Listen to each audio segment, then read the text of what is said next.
she said! Let them eat cake. Who took the bomb? We're getting screwed, man. Every time we turn around, we're getting screwed. Oh, the revolution's going to be through podcasting for sure. That's the only way we talk.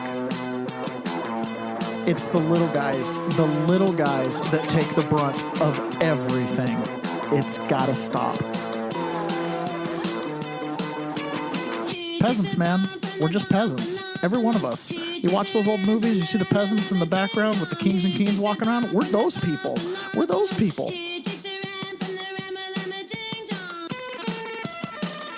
Good morning, peasants. Welcome to another episode of the Peasants Perspective. I'm so glad you guys made it here with us this morning. We've already got some chatters for Frazier. Great and windy day in Boise. Awesome. Good morning, peasants. New cheeseburger yesterday. You're still having cheeseburgers out there in Michigan? How long does the cheeseburger season last? By the way, cheeseburgers are euphemism for baby calves. That's awesome. Carlitos, howdy y'all. Carlito and Tiffany, good morning from the YouTube. Yes, good morning. Peasants Perspective, good morning. Oh, that's you, Ron. Pony Boy, good morning. Glad you guys all made it. That is awesome. So glad you guys are piling on in. I woke up this morning, 4 a.m., and I leaned over to my wife. She usually kind of stirs when I wake up, and I go, well, time to start all over again. It's Monday. It's just a push. I had a busy weekend. I had 2 speaking engagements, and I had 3 speaking engagements last week overall. Chantilly's got 4 more coming. 4 more coming. Woo. Holy smokes. Wow. John Atakis on YouTube. It is windy in Boise. I lost a lawn chair and found it in the next neighborhood. Pray the Rosie Daler, you'd get on here fast. You'd get on here fast. Yeah, yay. Carlitos, do you ship burgers? I'm starving. Pray the Rosie Daler, you guys get on here fast. Oh, yeah. Marizo, good morning. Glad you made it. All right, I know why you guys show up bright and early, even on a Monday morning. It's for the simultaneous sip. Yes. And all you need for the simultaneous sip is a cup or a mug or a glass, a tankard, chalice, a stein, a canteen, jug or flask, a vessel of any kind. Fill it with your favorite liquid. I like coffee. And join me now for the unparalleled pleasure of the dopamine hit of the day, the thing that makes everything better. It's the simultaneous sip, and it starts right now. No sound. Give me just 1 second. We'll redo that simultaneous sip. All right, it's time for the simultaneous sip, and it starts right now. Hey, Lindsay, why don't you just admit that you're gay, and then people won't blackmail you anymore?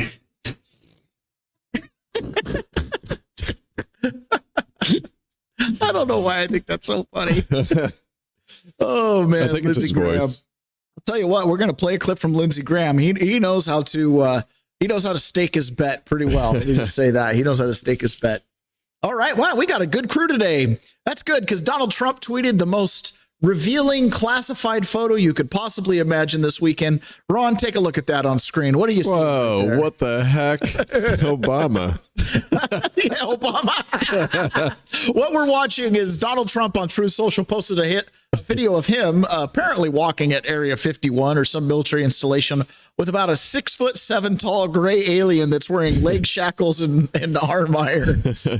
So Donald Trump is trolling the world there. He's got the UFO disclosure and the aliens. All right. On a less exciting note, yesterday in Seattle, or I guess I should say early this morning at 1 a.m., 3 people were shot in downtown Seattle near Broadway and Pike. 1 patient is shot in the arm. All patients transport separately to Harborview in 3 medic units. Suspects, 3 black males seen running from the scene. TV stations are on the scene. So this is like not the worst part of Seattle. I mean, this is over by Pike Street. So, 1 a.m. What makes my mom it news? used to always say, the Holy Ghost goes to bed at midnight. That's what I say. Holy Ghost goes to bed at midnight. This weekend, I spent some time at the Viking Fest working at the Republican Party booth, getting signatures to repeal the millionaire's tax and signatures for voter ID. Okay. And, a lot of people just kind of walk by. They don't just want to walk up to a Republican Party. Yeah, man, booth. they're at a party. Yeah, and it was raining too as well. So, but it did surprise me how many people did walk up to the booth and wanted to just, can I sign the initiatives? I was like, yeah, here you go. Like no sales required. And there were quite a few little kids that came up to the little fishing thing they had, the little fish with the magnet at the end of the worm down to catch the fish in the little very, very small pool. And lots of parents were more than willing to sign the ballot initiatives. And there were a lot of people that as they walked by gave us a thumbs up too. So when I worked my shift, I didn't see any hate. So that was kind of fun. Good. Apparently, the Republicans couldn't have a booth for a long time at these events because people would come up and cause nonsense and the Republicans would try to stand their ground. And the Republicans took the blame for starting fights. Oh, brother. I was like, that's not probably ever what happened. What we're trying to do is we're just trying to point out the nonsense that happens all around. So, for example, Seattle is getting ready for the World Cup, Ron. Yeah. Yeah, it's pretty exciting. So they're getting rid of their homeless population. They're buying them ferry tickets, and they're sending them across the water to Bremerton. So we are now, this is a little shot of Bremerton right outside the ferry. They're getting right off the ferry boat, and they're coming right to Bremerton. So that's exciting. You know, they're really trying to swell the population of our little local county. That's fun. Oh, That's boy. fun. Man, if there's any reason why you shouldn't be involved, it's not that. You definitely need to be involved. I'll tell you what. All right, down in California, Spencer Pratt. Spencer Pratt is lighting the world on fire. He is doing exactly what a politician should be doing. He is running straight into the fire. He is confronting the establishment and the people who've been running his city of Los Angeles. You going to play the Adam Carolla clip? No, I'm not. But I'm going to play, Jeez. What's his name? Harvey from TMZ. What is his name? Harvey Levin. He's the founder of TMZ. And he's the one we played the clip last week where he and his little co-host there were challenging Spencer Pratt about, well, you don't really live in the Airstream. He's like, I live at that address. That is my address. Can I sleep there? No, because they'll snipe me. Am I sleeping in a hotel? Yes, that's temporary. I do not live at the Bellagio or whatever it is. Tony Boy says, have you ever seen the picture of Marco Rubio dressed as Marvin the Martian? He's going to be the ambassador to the alien. I love all those things. Just me at the Pacific Northwest. Great to hear the positive experience at Viking Fest. It was really good. I was glad to be there. Got to talk to a campaign manager. We talked quite a bit about strategy and stuff like that. It is difficult in this current environment to run for office as a Republican and conservative in a deep blue state, which is, again, one of the reasons why you need to go to politicalremodel.com, download the manuscript, and understand in the manuscript, he's got a section in there about why I'm speaking to blue state conservatives. And before we play this Harvey clip, I want to read a portion of this. I'm directing this effort primarily to conservatives living in blue states dominated by Democrats. Why? Because you have suffered the most. And because you have the clearest view of the failures I am describing. Ron, that is homeless people being shipped from Seattle into our county. Yeah. There was a shooting last night in Seattle, in not even the worst part of town, right? Blue states suffer from this the most. The breakdown of law and order, the lack of good building policy, and just everything all together. I didn't tell you this, but yesterday I walked across the street from my house to my church. And on the way, I got stopped by two police officers with a dog, and they were looking for two people who had just stolen a car. And the church is across the street. Right. Like two officers? That's like one on each side of the road. Well, hold on. As soon as I got done talking to him, 5 or 6 cars were like, I was like, whoa, what's going on? Wow, exactly. Right. You have lived under Orwellian policies. You have experienced the overreach. You have watched your freedoms erode and your communities decline while being told that your concerns are either irrational or irrelevant. You've been insulted, ignored, and politically marginalized for years. This is exactly what's happened, even to people who supported the current politicians in office. You have to live under this just like everyone else, right? Communism does have no favoritism unless you are on the inside, and very few of us are on the inside. Blue state conservatives have something unique. We have very little left to lose. The worst thing that can happen is already starting to happen. Our cities, the fact that they're shipping homeless people over to Bremerton, it's like, you guys have no plan on how to deal with these other than just to ship them on. Do you know how much of society has to break down to the point to where you have people voluntarily living on the street, to the point where you have so much drug abundance that someone on the street can afford to remain a junkie? I mean, whatever happened to cocaine being expensive and you had to be successful to afford it? You know, somebody brought up this same exact topic or same exact point when they were talking about reproductive people, just our reproductive rate. And he's like, do you know how bad you got to abuse an animal or a biological animal before they just quit reproducing? Yeah. And they're like, oh, good point. Yeah. Yes. When traditional methods have repeatedly failed and people have become open to serious alternatives, I believe that many blue state conservatives are exactly at that point. They are tired of losing, tired of being dismissed, tired of watching terrible policies advance while Republican strategies collapse over and over again. You know that if you trot out the same politicians with the same programs and the same stories, you're going to continue to have Democrat domination.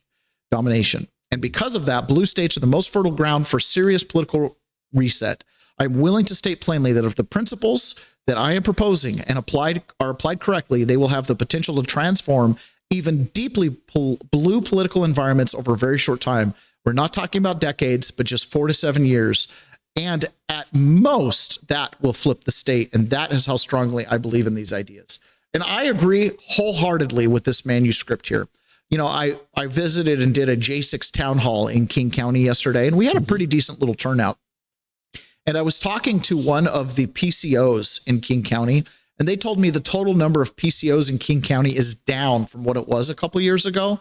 And she was like, but when we went through and we looked at who left, it was all the old establishment that had been holding back the MAGA PCOs that have been arriving. And she says it's like 2/3 or 3/4 of the PCOs are very supportive of Trump and his agenda, but they were met with this established, already there group of people who want to run moderate candidates, purple candidates, people who can appeal to the left.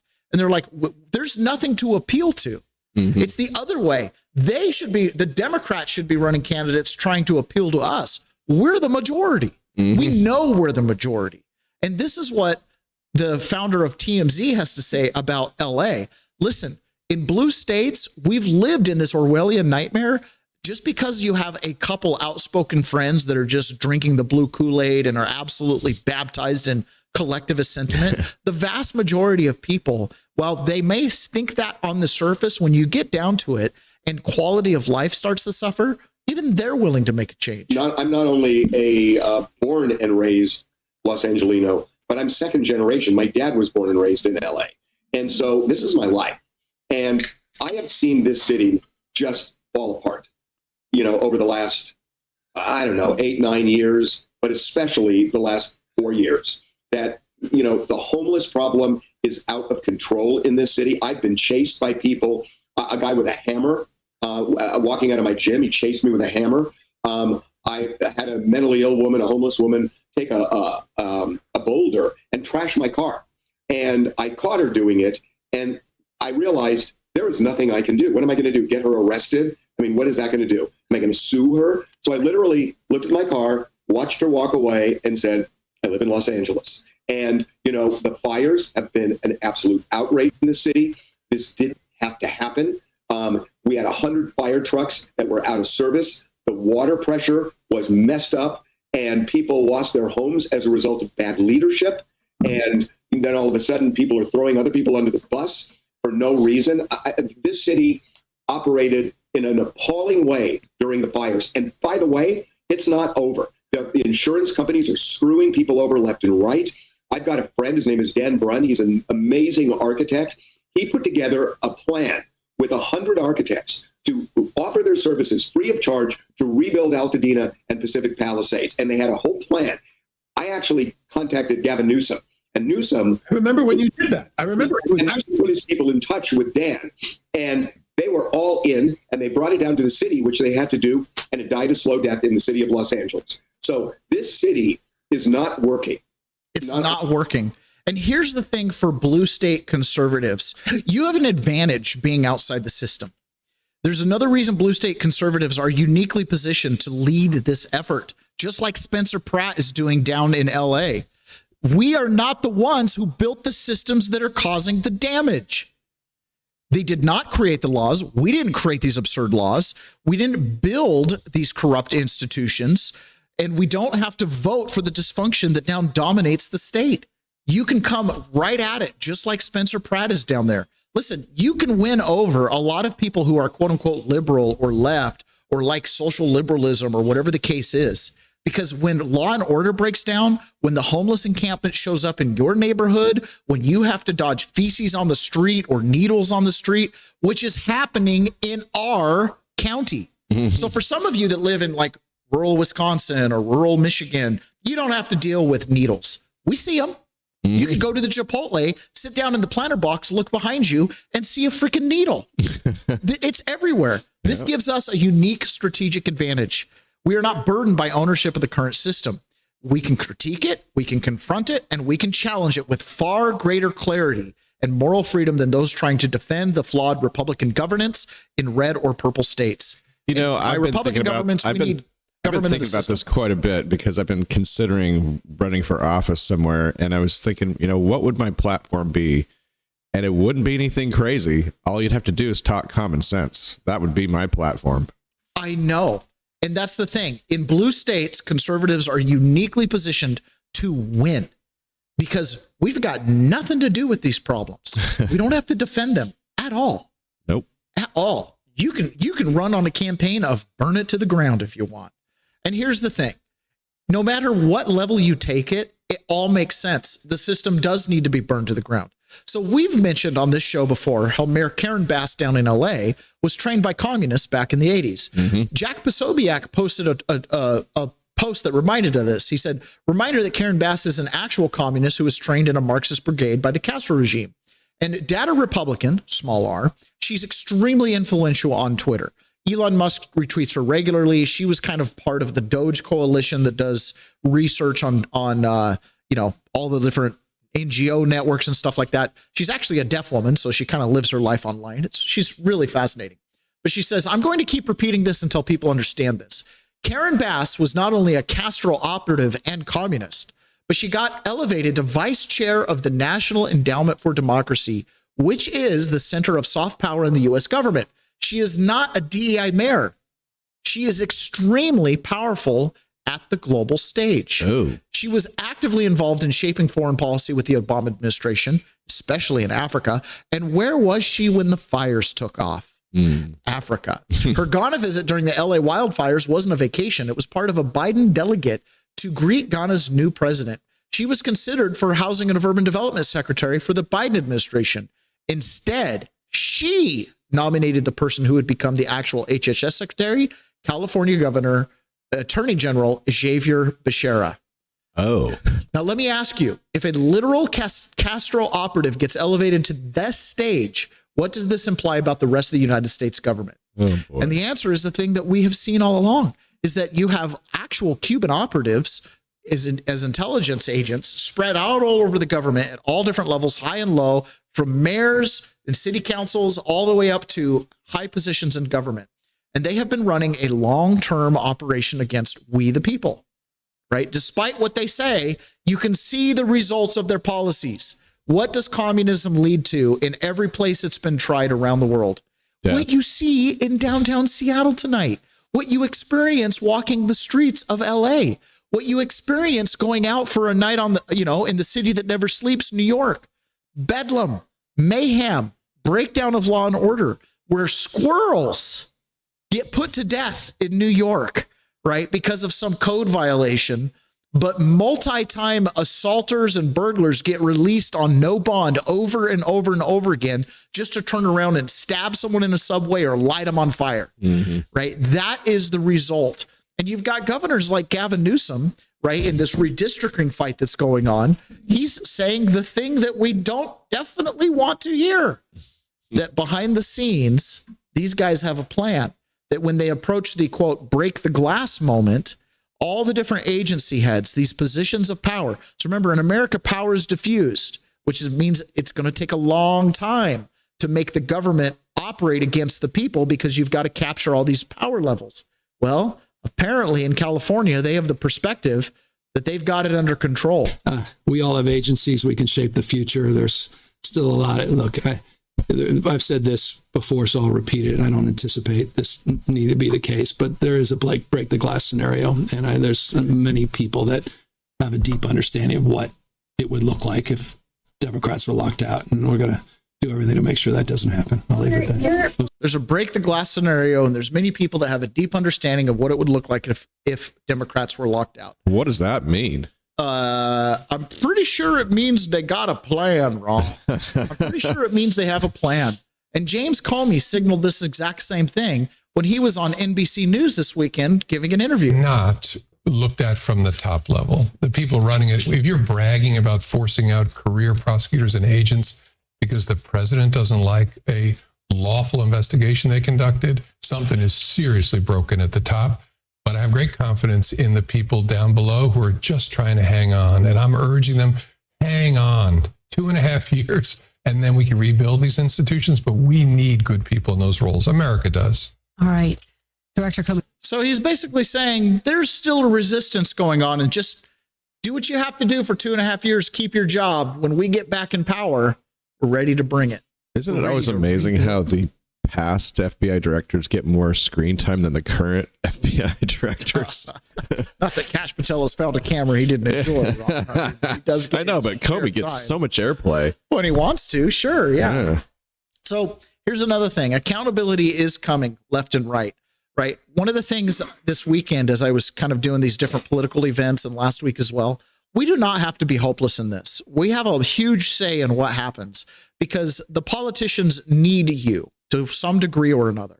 And so we have to be optimistic about the incremental steps we take towards accountability. So here's something that's been going on a long time is the United States, after it declared all of the narco drug trafficking groups as international terrorists, it opened up the government's ability to go after different people that are involved in that, including Mexican senators. So this weekend, Mexican-linked Senator Enrique Zunuza Carreras has been arrested in San Diego. Apparently he was crossing the border after conspiring to import mass amounts of deadly drugs into the U.S. in exchange for bribes and political support. He worked with the Sinaloa cartel. Mexico is run by the cartels. The rot runs deep inside the Mexican government. Time for Claudia Sheinbaum to see the writing on the wall and let the U.S. unleash inside Mexico. So they arrested a U.S. senator. And they come through Mexico for the most part. We have a problem because the cartels rule Mexico and nobody else. The cartels, they just rule it. And, we lose 200,000 people a year through this poison that pours into our country. So we have the sea done, meaning the ocean, waterways, pretty much done 97%, and we're going to have the land done very soon. So they're making a max effort to stop the drug trafficking. That's a big deal because the drug trafficking is one of the main contributors to the homelessness problem that we have. Mm-hmm. So, right, one of the things that we find out talking to the sheriff candidate and others is in Kitsap County, we actually have a huge cartel problem. And our local prosecutor just wants to turn a blind eye to it. They never want to mention the cartel problem. In fact, it's kind of known by the other larger counties that get a lot of attention on them because they have federal agencies that are part of task force, that a lot of the cartels skirt Pierce County and King County and come in and have their little bases in a certain part of Kitsap County. Mm-hmm. And, we're just rural pastoral. Well, if you let those homeless encampments build up, pretty soon people's attention will be on it. Another significant thing that happened this weekend is Tina Peters has finally been given a parole date. Oh. So this is pretty significant. Governor Jared Polis commuted her sentence to 4.5 years, which then makes her eligible for parole on June 1st. And part of his commutation is she will be given parole on June 1st. Now, he gave a little speech when he did this. The left is blowing him up for this, and the right is looking at it like, dude, come on. Tina Peters is the only nonviolent offender that is on the commutation list. She was sentenced to almost 9 years in prison. And to be clear, she deserved to go to jail. She committed a crime. What's at issue here is how long the sentence is. And I agree with the appeals court that in the sentencing hearing, the judge incorrectly looked at and considered her bizarre viewpoints, her speech, and held her speech against her. She happens to be somebody that's espoused what I believe to be what anybody objectively would believe to be incorrect opinions, conspiracies, etc. That is not a crime in our country. What is a crime is, along with two other co-conspirators, one got 6 months, one got parole only, accessed after a municipal election, election computers to download software for an independent audit prior to the software being updated. That is a crime. There were 4 felonies. Those felonies will stick with her. She's a convicted felon. And I believe that the 4.5 years that I'm commuting her sentence to, she'll be on parole along with a number of the other 9 next month, is a fair, just, and tough sentence for her crime. I used to live in Grand Junction, Colorado, there where Kyle Clark is reporting from. So that's Governor Jared Polis. Now, Carlitos, you're probably a little bit offended. He compared questioning the election, objectively to someone who believes the earth is flat. I think that's just a bridge too far. You know what I mean? Anyways, totally being blasted by the left, but I feel like he probably was running out of choices, because even over in DC, the House of Representatives is starting, the Senate is starting to grow a little backbone. And they've actually have a hearing scheduled to initiate or at least investigate impeachment of Judge Boasberg. Boasberg and Deborah Boardman both turning down requests to testify at a Senate hearing this week entitled Impeachment, Holding Rogue Judges Accountable. Boasberg, whose series of judgments regarding the Trump administration have ignited a legal firestorm, including his decision to restrict the White House's use of the Alien Enemies Act to deport Venezuelans. There have also been questions about his apparent role in Arctic frost, that FBI investigation that allegedly tracked the private communications and phone calls of nearly a dozen Republican lawmakers. As for Boardman, well, no stranger to controversy after ruling against the administration's effort to restrict birthright citizenship. So the question is, where do things go from here? And we want to discuss all that with another great legal. So I've got to tell you, Judge Boasberg was the lawyer for quite a few of my J6 buddies when I was in DC. And one particular guy that was 2 cells down from me, when he got taken out to go to prison from jail, it was, they come take you out like 3 a.m. And I don't really know how to tell this story and do it full justice on it without being somehow pejorative to this particular defendant or this particular J6er, but his room was a mess. Okay. His room was a mess. And he would draw on his walls with pencil and colored pencils and stuff like that. Well, and he was a very big grandstander. So like in his sentencing, they left him shackled up, and he told the judge he was a Nazi and it was a kangaroo court and he was Skull and Bones, and he'd done all this background research on the judge. And Judge Boasberg is, comes from Skull and Bones stock. That's about all you need to say there. Okay. And when he got pulled out as orderlies, our job was to go clean up the room. And of course, we divvy up all the extra clothing and any extra food he left. It kind of disperses out to the pot.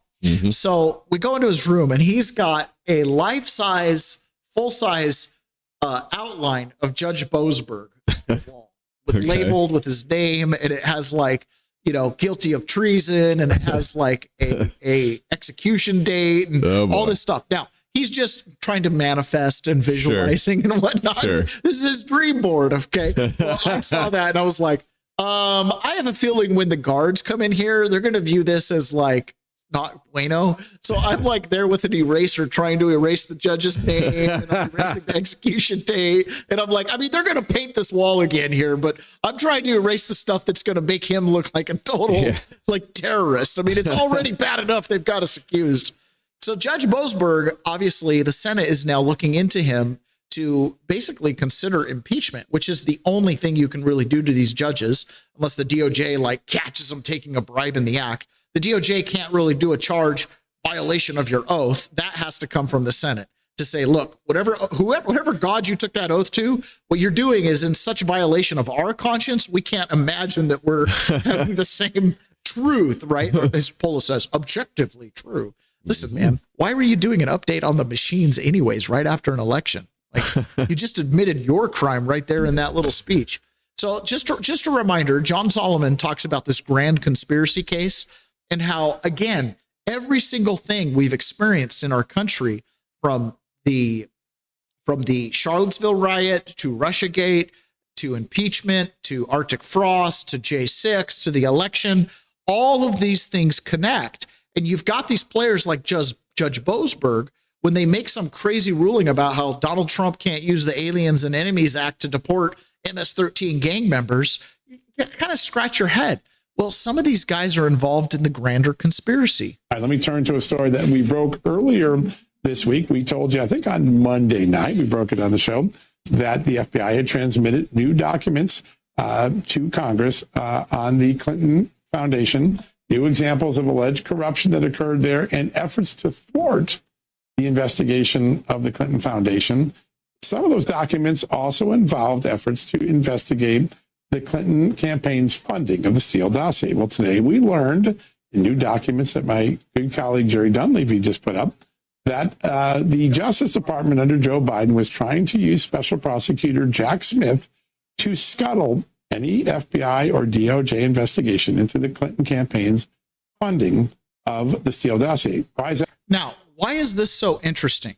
Because the whole thing with James Comey started with investigating the Clintons and then covering it up. The famous press briefing where he goes, no reasonable prosecutor would bring charges. The FBI doesn't decide to bring charges or not. The DOJ does. He undercut his own attorney general in doing that, you know, in an effort to try to save Hillary and close this investigation. And who knows what that was all about? Well, we can assume, right? But it goes even deeper than that. So Jack Smith is now involved in covering up for the Clintons. So this entire attack Trump campaign seems to be centered around one thing: protect the Clintons. That news, well, first off, we didn't know that they were criminally interested in investigating Hillary Clinton's campaign for that funding. But two, we now tied together Jack Smith's investigation to Russia collusion. Now you begin to understand why FBI Director Kash Patel said he thought it was a grand conspiracy, that all these things to get Trump are connected, from Jack Smith and Lois Lerner in 2014 at the IRS, to the Russia collusion, to Ukraine impeachment, to the raid on Mar-a-Lago, to Jack Smith's investigation. And it turns out that Jack Smith has a direct connection to Russia collusion now in these new documents. More over at justthenews.com on that. So the prosecutor becomes part of the cover-up of the Clintons in an effort to besmirch and smear Donald Trump and ultimately land him in prison. Sometimes I get confused when the when Mr. Solomon here starts talking about some of these facts that act like it's new revelation, and I'm like, haven't we known this for a long time? And this is why this is a conspiracy show, Ron. We're just one step ahead of the news. A conspiracy is just tomorrow's news today. That's all it is. I mean, we've been talking about this for 5 years now. I know. It doesn't take a rocket scientist to be like, well, if they're continuing to prosecute Trump over Russiagate, then they're continuing the cover-up of Hillary Clinton. The nice thing about John Solomon is he's like, no, now we have the direct link. Okay, right? So it's not that it's new information. It's just that we're presenting it this way because now we have direct evidence. Is that why? Yeah, basically. Okay. Yeah, now we have direct evidence that is now accepted into the public record. The nice thing about John Solomon at Just the News is his reporting carries the weight that New York Times does, right? He reports it in such a way, here's the evidence, here's the document I FOIA'd. Right. And it's so just that sometimes the way that he presents it, it kind of comes across like it's a totally new thing. And it's like, hold on, this is not totally new. It's not totally new. And this is, again, why people like us, we cannot understand how the left doesn't see this, or as Donald Trump calls them, the Democrats, right? The Democrats. So here, Acting Attorney General Todd Blanche was on with Maria Bartiromo this weekend, and he had kind of a long piece. We're going to listen to this because this is as up to date as you can get to where the DOJ is in their official statements. So we get stuff like what John Solomon says, the conspiracy that we know about how this is all tied together. But then when you hear Todd Blanche say it, if I were one of these deep state actors, I'd be really nervous. More charges are coming against Comey and others, perhaps John Brennan, of conspiracy over a 10-year period after the statute of limitation was reached on Comey's Russia collusion cover-up. The former FBI head was indicted last month by a grand jury in North Carolina. You heard the former chairman of the Intelligence Committee saying that there has been a conspiracy over 10 years. What have you done about it? Well, look, that's exactly what we're investigating right now. And by the way, what is not in dispute is that the whole Russia hoax, there was absolutely nothing to it. And so the question that the American people have to ask is, well, then why did they do it? Why did Comey? That's what's not in dispute. That's the importance of the John Solomon reporting, is it makes it no longer in dispute. We now know the entire origins. It's all been publicly released. And so now you've got these people that just have total mud on their face that to this day are still trying to continue this conspiracy that Trump was colluding with Russia. And there was a there, but it didn't pan out quite. And they're like, there was nothing there. You knew who paid for the false report. And you were spending time covering that up while leaving this dangling carrot in front of the American TDS left that Trump is the one who did it. Say what he said. Why did the outgoing Obama administration do what they did? And that's what we're studying right now, because it did great damage to this country. It did great damage to President Trump's first term. And we want to understand why that happened, why there continued to be an effort by operatives in the government to go after President Trump while he was in office. And then, of course, over the past several years as well. Do you believe it was a conspiracy against President? Operatives in the government. His words are choice. We just talked about Karen Bass. Operatives in the government. Trump?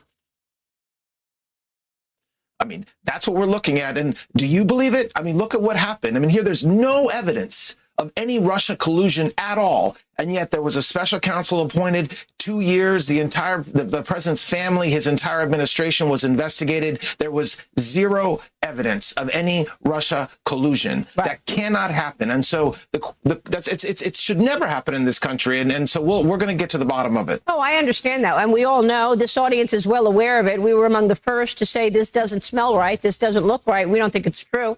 I had Devin Nunes on and John Ratcliffe on virtually every week back in 2017 and 2018 saying just that, all of their findings. I'd like to know why it's taking so long. I mean, has the statute of limitations run up? Do you have no more? 10 years ago, Ron. 10 years ago, this became public information.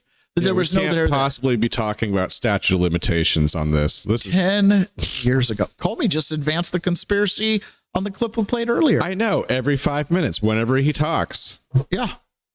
Wiggle room in terms of zeroing in on things like the Mueller report, the Nunes report, and all the evidence that was clear that they knew that there was no Russia collusion.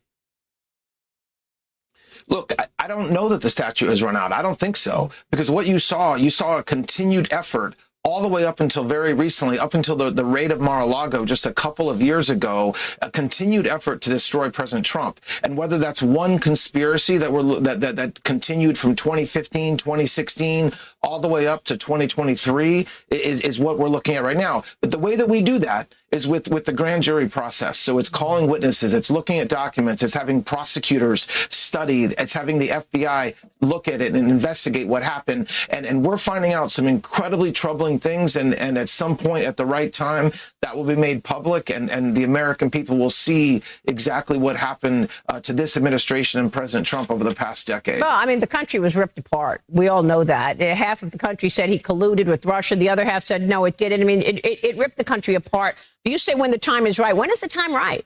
When should we expect these charges of conspiracy?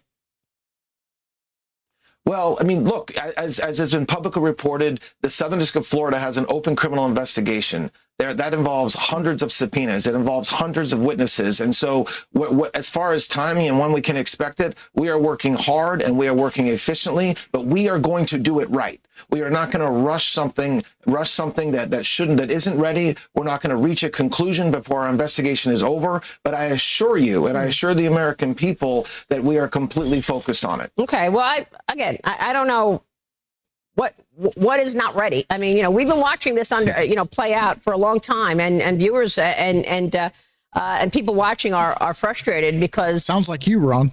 Sounds like you. It just keeps happening. Weaponization keeps happening because it's not corrected the time before. Now, there are charges against Comey right now, threatening the president, transmitting a threat across state lines because of that Instagram post 8647. I mean, is that real, or is that a placeholder, or what exactly is the charge? Because he's saying this has no merit.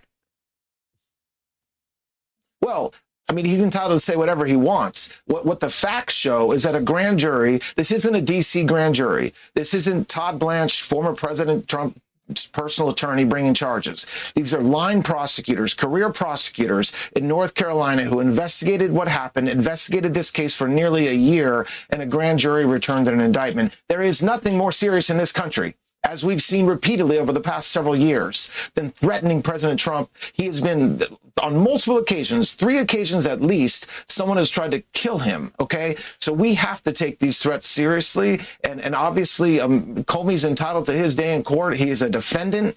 He's charged in an indictment out of North Carolina, and those charges are very serious. Well, obviously, when you see someone like Jim Comey, who was the head of the FBI, write out 8647 on the street, on the beach, rather, someone who might be mentally challenged is going to use that and say, well, let me go do what Comey just told me to do. More charges are coming. Definitely a problem. Somebody who's mentally challenged, put the seashells on the sand. Seriously. So if you're a sane Republican watching this transpire, would you think that you would say, okay, maybe I don't put my head up and speak up, but I definitely am not going to come out and continue the persecution of Donald Trump and take those false elements and make it part of my campaign? Would you agree that that's a good idea? Yeah. Maybe you need to say that again. My head's so if you're a Republican, right, and you're briefed on some of this stuff, like that James Comey was covering up for Hillary Clinton, you subscribe to Just the News and John Solomon's reporting, or Catherine Herridge, or a handful of these other reporters that have put out quality information on this stuff. You wouldn't, in Trump's off years, or really ever, turn around and say, yeah, there's a lot to that Russia stuff, or there's a lot to these charges against Trump. No. Right? At a bare minimum, you would stay silent. Yeah. Right? At a bare minimum, you would stay silent. Well, Thomas Massie, let's go into this, right? Because for a lot of people on the right, we've fallen victim to Thomas Massie is everything we love about a politician and an American. He's just as bad as anybody on the left. So this is a throwback from Fox News Sunday when Thomas Massie was on with Shannon Bream. People forget this is what Thomas Massie was doing. This is why Thomas Massie is such a struggle for the Republican Party and Donald Trump specifically. He controls and influences a lot of the most MAGA and most conservative people we have in our country because of his libertarian and fiscal conservative policies. He talks a good game. He appeals to us, but what he actually does and lobbies for in Congress and even in the media is antithetical to the truth. First of all, the main thing I hear from people back home is they're mad that nobody's held accountable in Washington. That's right. We're mad that no one is ever held accountable. So who should we hold to account, Thomas Massie? In D.C. Well, I think we need to hold Trump accountable. He didn't build the wall. He didn't get Mexico to pay for it. He ran up $7.8 trillion of debt. Now, didn't Thomas Massie vote against the wall? Yeah, he did. He fumbled the repeal of Obamacare. There's so many. Did he fumble the appeal of Obamacare, or did John McCain, another senator we have dubious beliefs as to his true loyalty, is he the one who fumbled Obamacare? His promises. He gave a commendation, an award to Dr. Fauci after he shut down our country and hasn't held That's true. That was pretty silly. Anybody at the FDA or the CDC responsible. So, let's hold that guy accountable. Contrast, people have rallied to Trump's defense because he's been indicted 4 times. And, I feel compelled to rally to his defense because that's an attack on all of us. But here's the problem. This summer, they're going to be litigating these cases in the court, and these indictments are going to ripen into convictions. And we're going to be talking about the finer points of whether you can pay a porn star with your campaign money or whether you should write it off as a business expense. The lawsuit itself is ridiculous, but the underlying facts aren't disputed. And I think people are going to kind of recoil from that when all that stuff starts coming out this summer. And the polls that show him beating Biden, those are going to switch very quickly. Interesting. Now, there's other people, we're going to find out a little bit more about Thomas Massie. So, because his story now intersects with Lauren Boebert. Now, do you know Lauren Boebert's trash? We don't usually know our own politicians' trash. No, not really. So there was a bit of a scandal that broke out because Lauren Boebert and her husband got divorced, and it was kind of ugly. There was a lot of yelling at a restaurant, and cops got called, and her district got redistricted, or in her district in Colorado, where she originally won election, she was going to lose that election. They kind of gerrymandered it a little bit. And so she actually moved into another district and ran in the other district and barely won that election. Okay. Now that I was didn't on know the any of heels. this. Yeah, no, we don't know. That was on the heels of this particular scandal right here. So on the screen, I'm showing a black and white footage from inside a theater in Washington, D.C. And here is Lauren Boebert, who at the time was separated from her husband. She's on a date. And you may or may not notice that her partner is groping her up. Okay. And you may or may not notice where her hand is located on her date there. Oh. She also vaped inside of this theater, which became quite a bit of a scandal because you can't vape inside of a theater with everybody else. Apparently, she thought she was a little bit above the law. So Lauren Boebert kind of has that little, derivation on her record. And for the most part, though, she's been a pretty stalwart MAGA person, but she's continuously come to Thomas Massey's defense. They've kind of been really aligned in Congress. Well, she went to Kentucky to campaign with Thomas Massey this weekend. Now, Thomas Massey is falling in the polls in Kentucky. This scandal with him and Cynthia Wood has come out, which we're going to talk about here in just a second. And it has really damaged his chances, as well as a lot of his more libertarian votes, which have been in contradiction to the Republican Party votes, has also come to the forefront on how, hey, Thomas Massey, I vote with the Republicans 91% of the time, except for the 9% where they really need my vote, right? And so here they were campaigning together in Kentucky.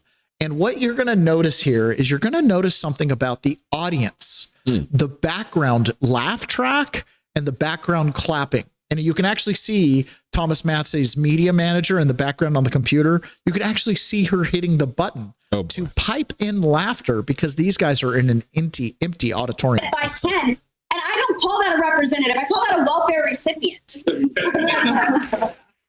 And all of the things that I have seen Thomas Massey stand for and fight for are right.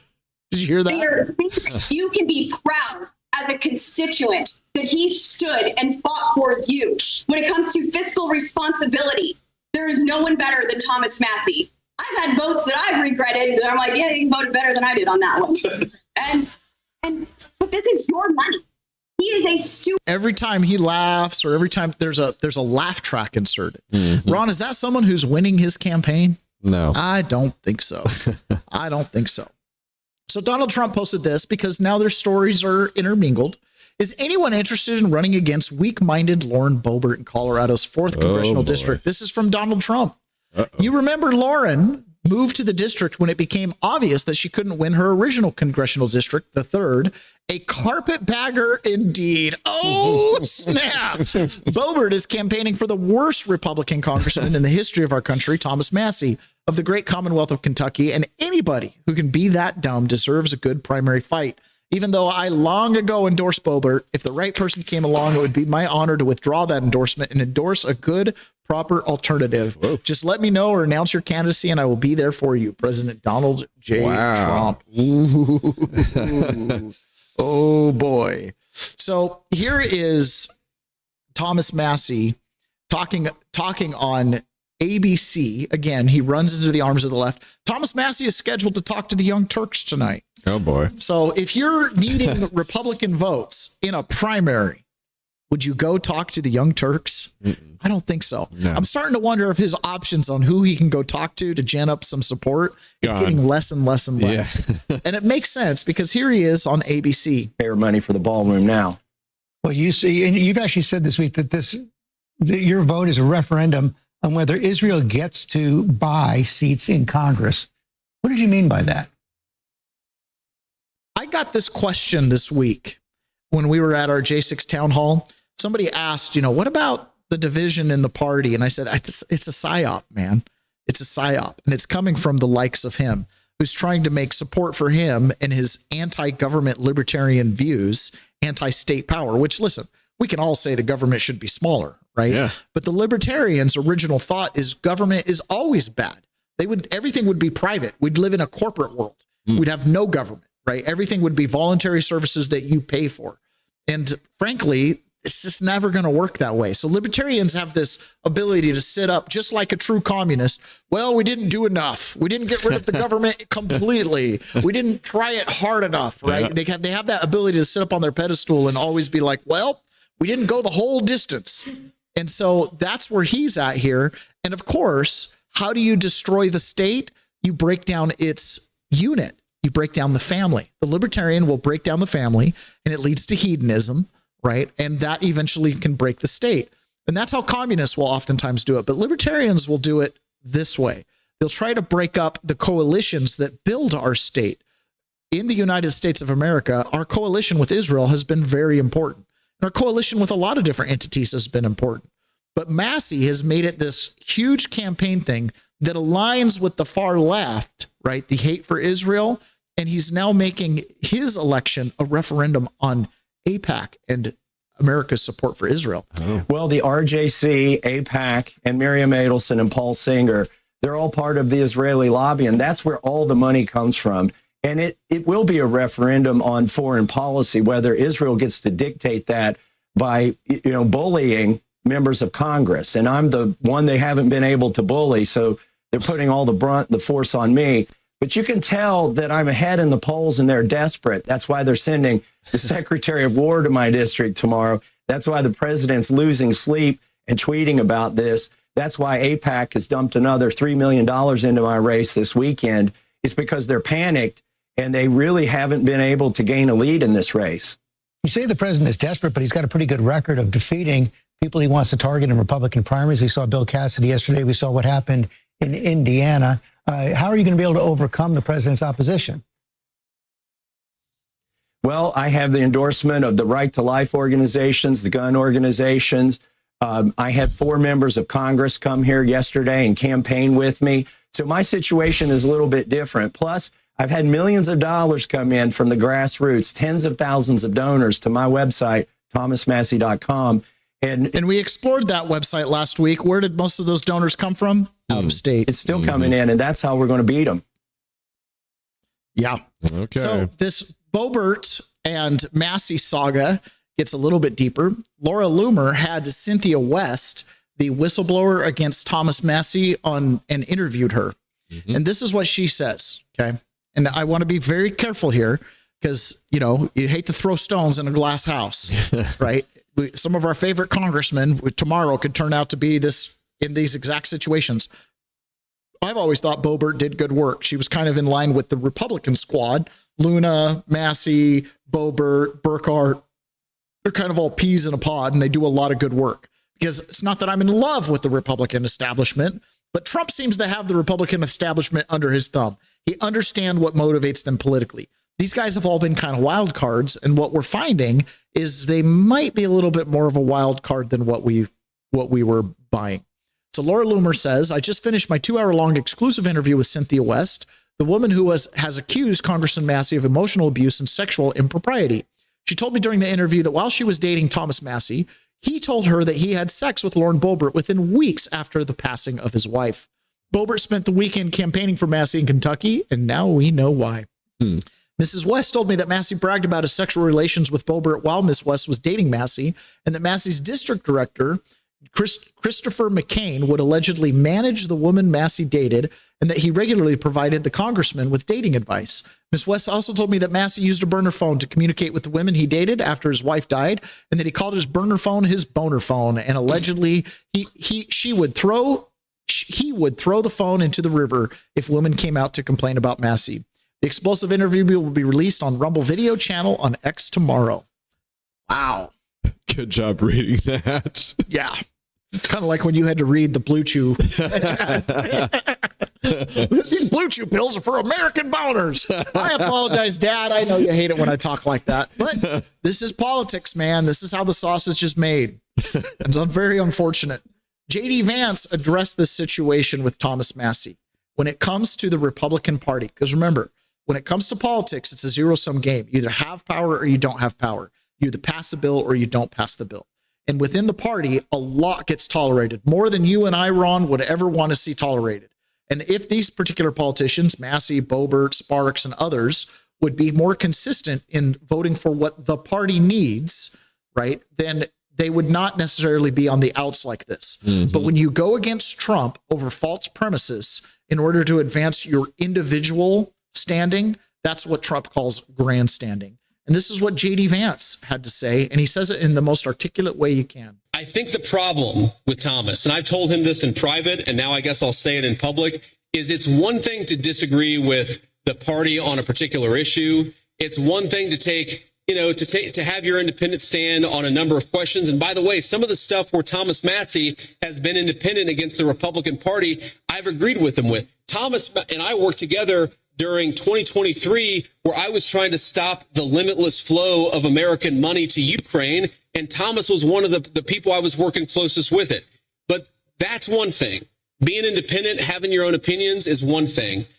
Voting against the party on every single issue, you're eventually going to make too many enemies. And that is the problem that Thomas has had. It's not one issue. It's not 3 or 4 issues. It's that every time that we've needed Thomas for a vote, he has been completely unwilling to provide it. That is why the President of the United States has trained his ire on Thomas Massie. It's because we can never count on him for some of the most difficult votes. I wish that weren't the case. I say that as somebody who's known Thomas well before I got into politics, but politics is politics. And when you always vote against the party, you can't expect the party to actually back you. I can't count on 2 hands how many times you've mentioned this on this podcast. It's been repeatedly. Yeah, exactly. And he said it way better than the hours I've spent bloviating about the topic. But exactly. Politics is a zero-sum game, right? This is why the establishment Republicans that are of the Mike Pence, Mitt Romney ilk don't get along with MAGA. Is MAGA wants forward progress. We don't want to just keep our position in the way things Stagnation. are. We are unhappy with the position that we're in. Mm-hmm. We're unhappy with the fact we accept homelessness on our streets. We're unhappy with the fact that we have to accept a breakdown in law and order. We're unhappy with the fact that the biggest fraudsters and criminals get let out while the little Meemaw grandma gets put in prison for walking in the Capitol or for filing a tax return wrong, right? It just does not work anymore. Right. Quit giving quarter to these bad policies. We're unhappy that George Soros can put untold millions of dollars into untoward resistance movements and protests that cause damage, violence, and death, while at the same time, the Tea Party patriots who simply want a seat at the table and maybe a lower tax rate get overburdened with audits and inability to get their nonprofit status and things like that via the Lois Lerner targeting of the IRS scandals, right? More process punishment. Yeah, we're tired of seeing that. Now, Lindsey Graham, he knows where to plant his flag. He knows that when the wind blows left, you turn left. When the wind blows right, you turn right. And he gave some great advice to the Republicans because one of his fellow senators just lost his primary seat. Senator Cassidy down in Louisiana was blown out by 2 other challengers in a Senate primary. This is the first time in over 100 years that a sitting senator has lost his primary. And Lindsey Graham sums it up best. There's no room in this party to destroy his agenda or to destroy him and his family as a Republican. Democrats do it all the time. If you align with Democrats to stop his agenda like Massie does, you're going to lose. If you align with Democrats to drive him out of office like Cassidy did, you're going to lose. There's no room in this party. Simple. You're going to lose, right? I don't think Boebert can keep her seat. I cannot believe in the fact that she barely won her election. I can't, especially in Colorado, where there's probably some shenanigans. I cannot believe that she's going to be able to keep that seat with Donald Trump campaigning against her. She's up for election in November, and her primary's got to be really soon. So somebody needs to hurry up and file and get on that one. Otherwise, we're going to end up with a bad candidate. But either way, it's pretty significant there. And it kind of just goes to show these guys get involved together in more ways than just policy agreements. And all of a sudden they start making really poor decisions. And in hindsight, it's all like, well, that makes sense. You know what I mean? Now you're covering up your own shenanigans by trying to keep him in office before the wheels fall off the bus. Another thing that's been going on here is there's been some J6 body camera footage that was released.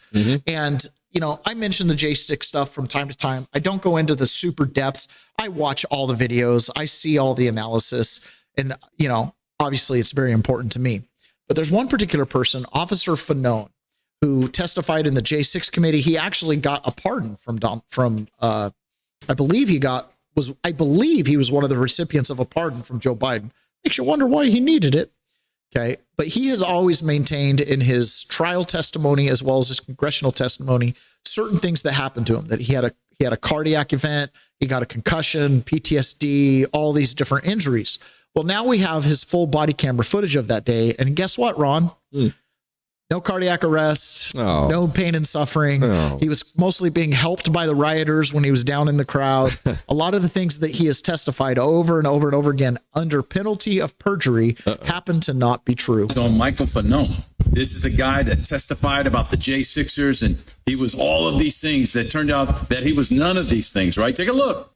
Remember when he testified and he cried in front of the panel and he said that he was beaten unconscious and everything? All lies. And look, here's this man right here giving him the big medal. All stolen valor. All lies. And remember this, with all these cables and wires coming out of him.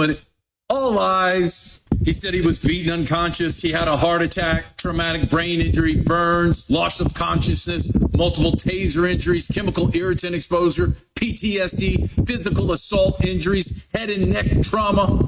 All lies. Now you have people out there, and they see you, Michael. They're going to harass you. You're not going to walk the streets again. That's for sure. And just look at all the awards this guy gets. Rubs up with Nancy Pelosi, rubs up with Joe Biden, crying in front. It's all lies. Go watch his body cam footage. None of the shit happened. He created it all. And being an Army veteran myself and doing a tour in Iraq, I can tell you, we, as a soldier, we hate these pieces of shits more than anything. This is worse than stolen valor. This is like trying to steal respect, lying. And real Americans, real American patriots lost their lives because of this piece of shit. So let me tell you, Michael Fanone, Yeah. Real Americans really got it hard because of his and Harry Dunn and a couple other guys' testimony.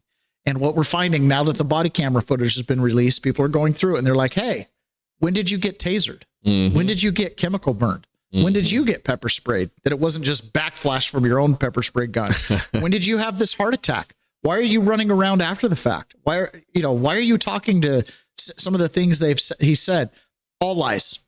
All lies. On his tattoos on his hand, he says something about, if you don't do something, I'll take the money or something. Just kind of like, I'll take the money. And then he's got numbers on some dice, which are the numbers for ACAB, all cops are bad cops, or all cops are bastards.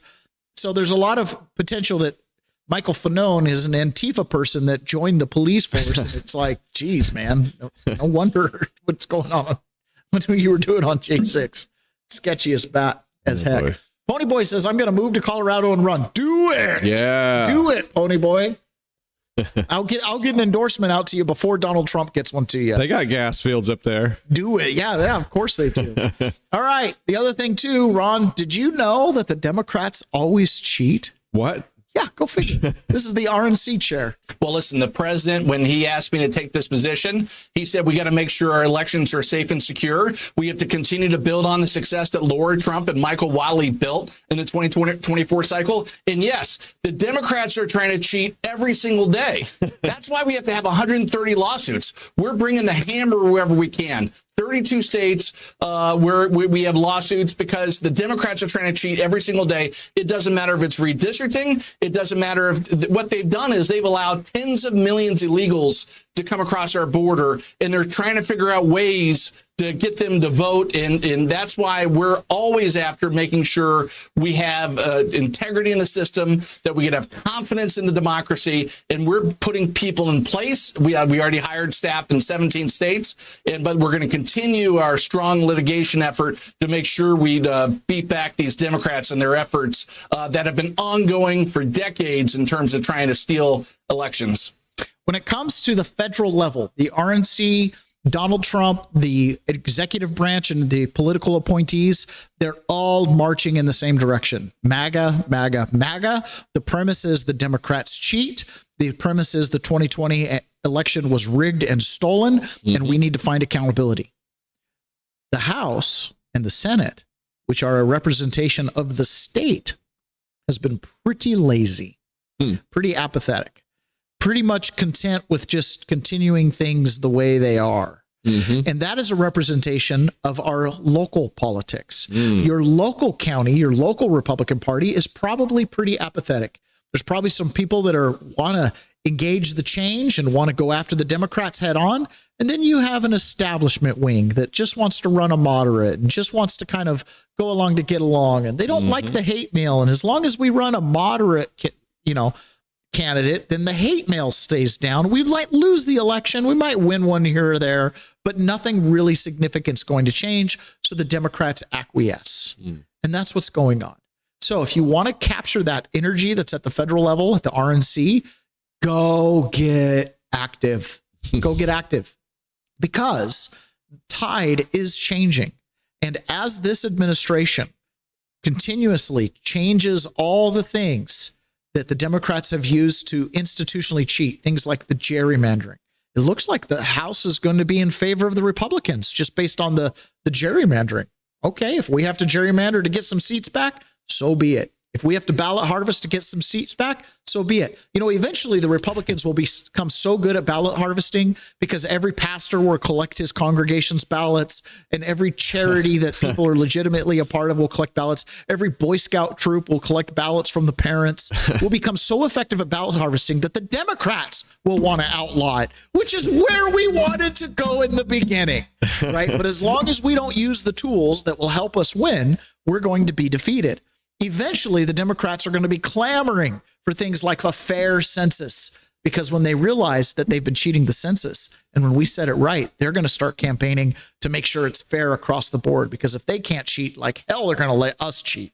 Right? So here is, I can't remember his name, but he's talking about the census and the redistricting effort and how it is leading to a much better advantage for the Republicans. Where do you think these redistricting wins place Republicans as we head into the midterms? Well, I think they put us much closer to being able to retain the House. And it's really important to know what the history is here. These are seats that Republicans are rightly due. If you go back to the 2020 census, there was a lot of litigation that resulted in the Biden administration being able to apportion the count that was collected before President Trump took office the last time. And the Biden administration introduced new novel statistical methods, which there's been a lot of litigation around, that resulted in Republican states losing a bunch of seats that they were due based on population. And you don't have to take my word for it. The Census Bureau came out in 2022 and said they made that error. 100% of the undercounting was in Republican states, and 100% of the overcounting was in Democrat states. And then since then, the Democrats have been suing and they've been judge shopping, trying to knock out Republican seats around the country, which they've been successful with in front of liberal judges. And so this has really been about leveling the playing field and putting Republicans back in the position that they should be, just based on a proper application of the census. Yeah. If we could just put the census correct, we could fix a lot of problems. What do we got, Ron? Oh, yes. Some coffee. Yes. 1775 coffee. Still haven't tried it. Now's your shot. The 1775 starter kit just dropped only 1,000 units. You're getting the bold, dark roast that hits hard, the smooth, medium roast, and the Vitality Mushroom coffee for clean energy and laser focus. No crash. All single origin, small batch, and toxin-free, mold-free. Plus, you're also getting a gold spoon clip because freedom isn't scooped with plastic. A frother strong enough to stir up your coffee and your mother-in-law's opinions, and a black 75 tumbler, $170 worth of coffee and gear, yours for $99. This is for the ones who've been watching 1775 blow up on Rumble, wonder if it's actually worth it. Spoiler, it is. Go to 1775coffee.com/studio and grab your starter kit before they're gone. Bold beans, clean fuel, and a morning routine that stands for something just like Rumble does. Pew. Yes, some 1775 coffee. We're going to have to try it sometime. I'll try it. Okay, so this is a clip that's been around for a while, but most of you have probably never seen it. And what it is this is after the 2020 election. This is in I want to say Fulton County. This is Fulton County, Georgia. So this is where Atlanta is. And this is the board that has to certify the election. Okay. Now it starts out with a clip of one of these board members that says, "I'm uncomfortable with moving forward. They just certified the election." And then it goes back into the conversation about the certification. This is the kind of stuff right here. This almost becomes a smoking gun to the problems that were in the election. that the establishment just wanted to brush over? Comfortable moving forward with this, Madam Chair. I know we just certified this election, but I'm so uncomfortable moving forward. Crash server. So I think we got conflicting information as to why that server crashed earlier. There was a Windows SQL error. Evidently, it was a Windows SQL error that caused the server to crash. Server crash that happened. They thought that, they might be able to fix it and recover the data. If they can retrieve the data, we'll be able to retrieve that data. Otherwise, get in touch with Dominion and to see if it would work. Mostly an unfortunate technological issue that caused that thing to crash. I didn't really hear any accountability as to the reason for the crash. Yeah, but I think it's more coincidence than anything. I don't know what the reason was for the crash. I mean, that was technological. I think he skipped a backup step where he should have backed something up immediately, and that's when the crash happened. Or Dominion probably could have recovered it for us, or our staff member might have been able to do it. But can you explain for all of us exactly how that happened, why it happened, and who actually caught that? We made a determination midway through the afternoon that on one of the scanners, it was one of the ones that we brought in, I think on Tuesday, on the audit log, it shows that it was zeroed out, I believe, at 11:20 a.m. So I don't know why, if it was operator error. I don't know why the Dominion representative and and our technician looked at it, and they aren't sure why it was zeroed out at that point. But that's okay. We'll just keep going anyway. Essentially, 62 batches that had identical numbers from that scanner on it. So that what we had to do was go back through. So remember when Ruby Freeman allegedly was running ballots through over and over and over again? There were 62 batches that had identical numbers on them. And rescan those on different scanners so that we could then upload those results. Did that occur because of the 4 scanners you borrowed from DeKalb County? Yeah, they were involved with that, yes. That was not something that you would have had any idea of on Wednesday before, finally were able to upload those results to the Secretary of State. Correct. Yeah. We were in touch with the state through that, and then they told us on Thursday morning to go back and reconcile that before we went through certification. And so we got 4 loaners from Dominion, and I believe those had been used in DeKalb County. That's my understanding. Yeah. We've gotten 3 different results every time that they've been counted. 3 different results every time they've been counted. Oh boy. Correct. Votes that were accepted and counted, and those numbers changed. What was originally certified on November 13th is not the number that we're certifying today. That is what you're about to do. We don't certify today what happens. Well, we have a deadline at noon to certify. So I think we'd be in violation of whatever statute governs certification. So they found fraud. They know there's a problem with the count, human error or Dominion or whatever the case is. Mm-hmm. Every time they run the ballots, it comes out with a different count. But we have a deadline to certify. So we're going to move forward.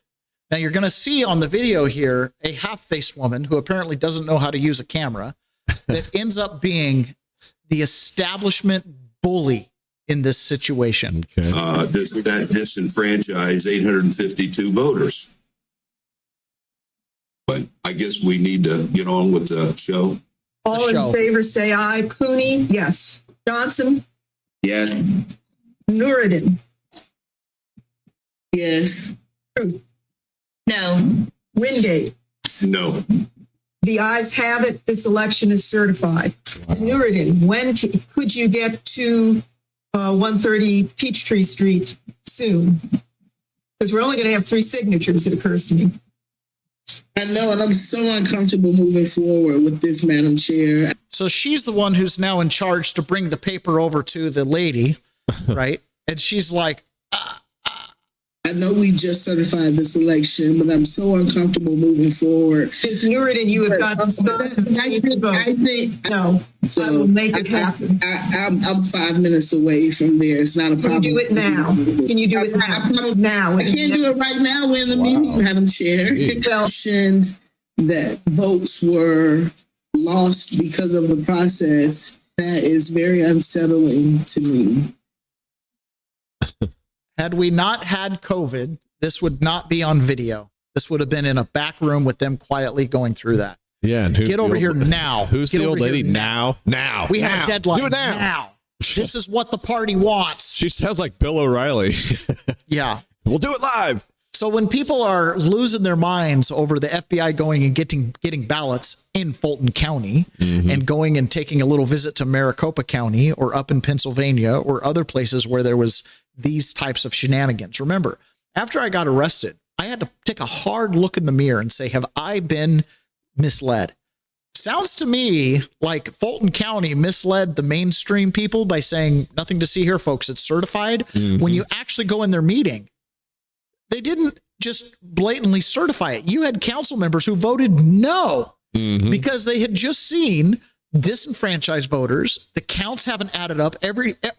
All 3 times we've run those batches through, we're getting a different number. It sounded like they're like, we need to certify this and we can't figure out how to, so let's just do it. Let's just do it, which is why Todd Blanche on Maria Bartiromo, yep, we're looking into this, but it's hard because the way these guys cheat, ton of evidence that the election was rigged. That's not something the DOJ needs to tell you about. There's been evidence about that for many, many years. What I can tell you is that we have multiple investigations going on in Arizona, in Georgia, in Fulton County, Georgia, and that's exactly what we're looking at.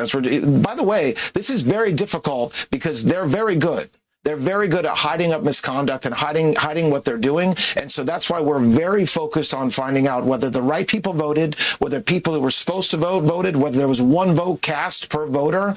And that's what we're doing in multiple states. And I expect, and again, people, you'll say to me, how long is it taking? Why is it taking so long? And the reality, the answer to that is because it takes a lot of work to uncover what happened in 2020. It takes a lot of old, good old-fashioned law enforcement police work, which is what we're doing, and we have great prosecutors working on it as well.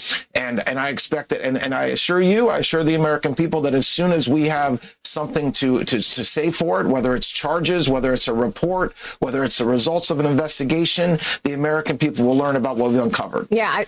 And I have a feeling it's going to be bad. It's going to be bad. A report that says things like they ran the ballots over and over again and it was a different count every time. Dope. Maybe an indictment. Hey, there was criminal liability here. These guys violated one law by not having the capacity to certify the election because the vote wasn't steady and you did it anyways. Who pressured you to do that? Why did you do that? Well, we don't want to be in violation of these statutes. The whole election was in violation of statute. You're putting your stamp of approval on all the previous violations to try to comply with some deadline that you've got. Anna Paulina Luna was on Fox News because Donald Trump, again, pushed the Save America Act, and he told the Republican Party, attach it to the housing bill or attach it to another bill. It's that important. Get it done. Kamala Harris is back, and she has decided that some of her positions maybe need to be even more progressive than when she was running for president, especially when it comes to the idea of expanding the Supreme Court and packing it with liberals. Listen to this. And so I'm inviting us all to basically say, look, let's engage in a good old-fashioned roundtable where we agree there are no bad ideas. And let's invite then approaches and ideas that are about. There are bad ideas. Okay. There are bad. To the 4-year-old, we say there's no bad questions, ask, because we assume you don't have the premise of the world. But by the time you're in college, there are some bad questions. Like, no, you should not drive on the left side of the road. No, you shouldn't pack the court with partisan hacks. Yeah. No, we shouldn't go down the road of communism. Okay. These are bad ideas. So just let's put that on the table. For example, Supreme Court reform, including the notion of expanding the court. No bad ideas. Congresswoman, is this where the Democrats are heading? Yeah, unfortunately it is. She's not the only one that is saying this. They're also talking about removing the filibuster. That's something that both AOC, I think Ro Khanna has said. And so as we have stated before, we need everyone to show up and vote in the midterms. But I think this also goes to show, Peter, that when President Trump says they're going to remove the filibuster anyways, and then you have people like John Thune refusing to codify the agenda that the American people mandating and voting for President Trump, that's a problem. Right now, we have one of the biggest, most popular pieces of legislation in the country. That is literally Voter ID and Save America Act. That's an 80-20 issue. Democrats, Republicans, Independents, they all want it. And yet you have people in the Senate like John Thune saying that they can't remove the filibuster or even embrace the talking filibuster, which is a workaround. And that's simply unacceptable. What I say is that if we can codify and bring forward change to secure our elections, then moving forward, I don't even know if Democrats might actually take the House back, because we would clean up the election process and they wouldn't be able to do all the funny business that we've seen historically. And so all I will say is that that's been our number one fight. I'm very, very happy to see President Trump just came out with his Truth Social posting and all of that. And I am going to have a lot of fun when we return to Washington, ensuring that Save America gets put into either housing or FISA, because you saw he mandated it. And you know he's a kingmaker in the party. And so I think that leadership will have a change of heart on that matter. And why is that? Because Cassidy just lost his primary. And, you know, the response has been kind of interesting. So one thing that happened in New Mexico this weekend as well was they had a mayor's race for Rio Rancho, New Mexico. Now, this is an area that Trump won this city by 3 points, okay? By 3 points. And they've had a Democrat mayor, okay? So the Republicans are there. When you're in a blue area or something they call purple, it's highly unlikely it's really Democrat. It's probably Republican with apathy that Republicans suffer from, and they're not activated because the system is what the system is, and it's kind of disenfranchised, highly motivated conservatives to be motivated to be unmotivated, right? This happens all over the place. We talk about this a lot. Well, when a city like this, a blue city that Trump carried by 3 points, right? Just barely over the margin of error there, carried the city. When you start to put a highlight on the voter fraud and the election machines and all the different things, the Democrats run scared because they don't want to get caught in the act, which has happened a couple times. Happened in Texas last year. Got caught in the act. They've got the poll tapes. They know how many people voted. They know how many ballots got counted. They don't match. It just happened in California where the sheriff said, hey, we had 60,000 extra votes, 48,000, whatever number it was, extra votes than we had of people who voted. And he confiscated the ballots to go through them to figure out, are there fake ballots in here? They don't want to get caught in the act. This is what happens when Democrats feel like the pressure's on and they could get caught in the act. Voters in Rio Rancho will soon learn who will be their next mayor. 2 candidates in the running in tonight's runoff election. District 4 City Councilor Paul Weimer and, as you see, retired educator Alexandria Highland. Right now, Weimer, as you see, holds a sizable lead in the double digits right now. News 13's Bella Olage has been following this election all evening, and she caught up with both 63% to 37% contenders. She joins us live from Rio Rancho tonight with the very latest. Bella. Dean, we're here at Turtle Mountain Brewing Company, where earlier in the evening, mayoral candidate Paul Weimer told his supporters that the numbers were looking promising and in his favor. Now, the place has since cleared out since then, as Weimer continues to hold that strong lead over Alexandria Highland. I'm feeling overwhelmed. It's just an amazing emotional roller coaster. I can hit the ground running. I've got it. I've got this. I can do the job. I just needed to get it. Weimer has been a Rio Rancho City Councilor for the last 6 years, representing District 4. Should those numbers continue to hold, Weimer says his first order of business as mayor will be the city's budget. We caught up with his opponent, Pylan, earlier this evening as the polls closed. The former educator shared her gratitude for this experience and the changes she hopes to see for the city. I would like to see more of a dialogue between the city administration and the people of the city. So it's not just communication going one way or the other. There needs to be a discussion about what's going on in our city. This city belongs to the people. I love it how we need to have more of a dialogue. That dialogue is a dog whistle for, we just need to make you feel placated. Mm-hmm. We need to make you feel placated. Mm-hmm. Any conservative and any Republican who steps up to the microphone and talks about having a dialogue or reaching across the aisle or reaching independent voters or Democrat voters is a wolf in sheep's clothing. They want to keep things the way they are. They want to keep their little moderate rhino Republican seats. On Face the Nation, there was a Republican Representative Brian Fitzpatrick, and he was responding to Bill Cassidy's loss in Louisiana.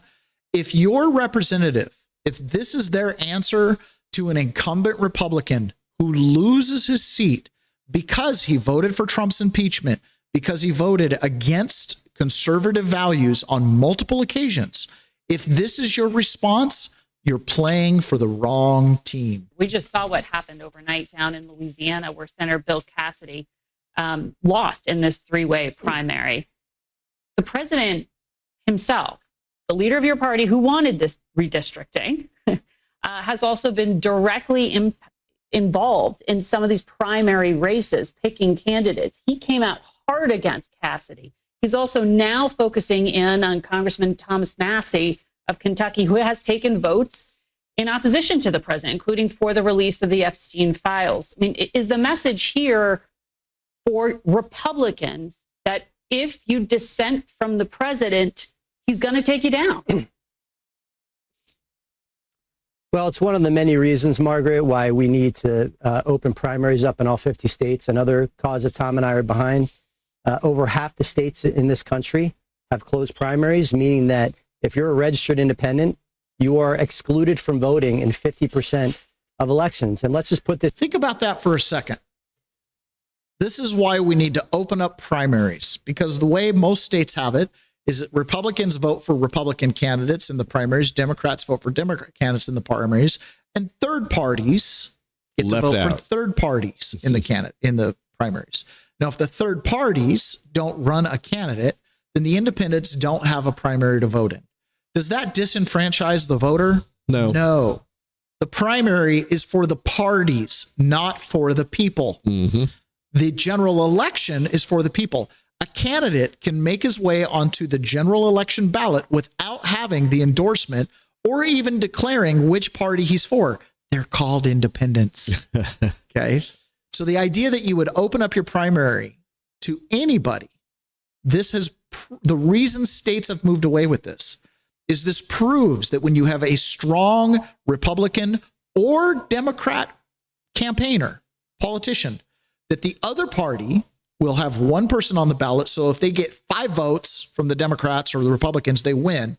And then a big chunk of the other party will come and vote in your primary for the weaker candidate that your candidate can beat. That is why you close the primaries. So you get the strongest political candidate and not the one the other party thinks that their candidate can beat. Mm-hmm. That is why you do it. So here's a Republican playing a really stupid game. In a context, you could be a 98-year-old World War II veteran who stormed the beaches of Normandy, saved civilization, who registers independent in the land of independence, which we're celebrating 250 years of, and in half of the states of this country, including, unfortunately, our home state here in Pennsylvania, if you register independent, you're told you're not welcome to vote in half of elections. That is insane. And not only is it an injustice, Margaret, it has a terrible corrosive effect on the floor of the House. Tom and I see it all the time.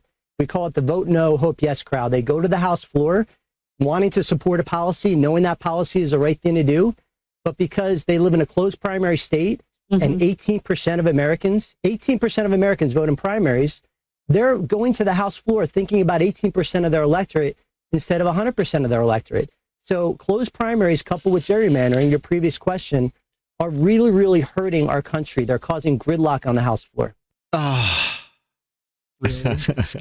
Really? That's your answer? Listen, if you want to vote in primaries, go join a party and be a part of the selection committee. Because yes, when you go to vote, you are a representative of the party and the people, right? Now, if you don't get a party endorsement and you win, then go represent your constituents. But when he says we vote no on a bill, even though it would be good for people, what bills are you talking about? I'm guessing there's money attached to it, or you know what I mean? It's something that the party would oppose. If you don't have the support of your party, right, first and foremost, you have to really question what it is you're voting for. The Democrats vote in lockstep, but the Republicans have this idea that they need the Democrats to win. You don't. You don't need the Democrats to win. You need to lean on your conservative policies. John Kennedy down in Louisiana responded to Cassidy's loss. So what happened in Louisiana last night? Well, Peter, here's the way I see it. Unless you're God's perfect idiot, the result was predictable. I mean, ground control to Major Tom.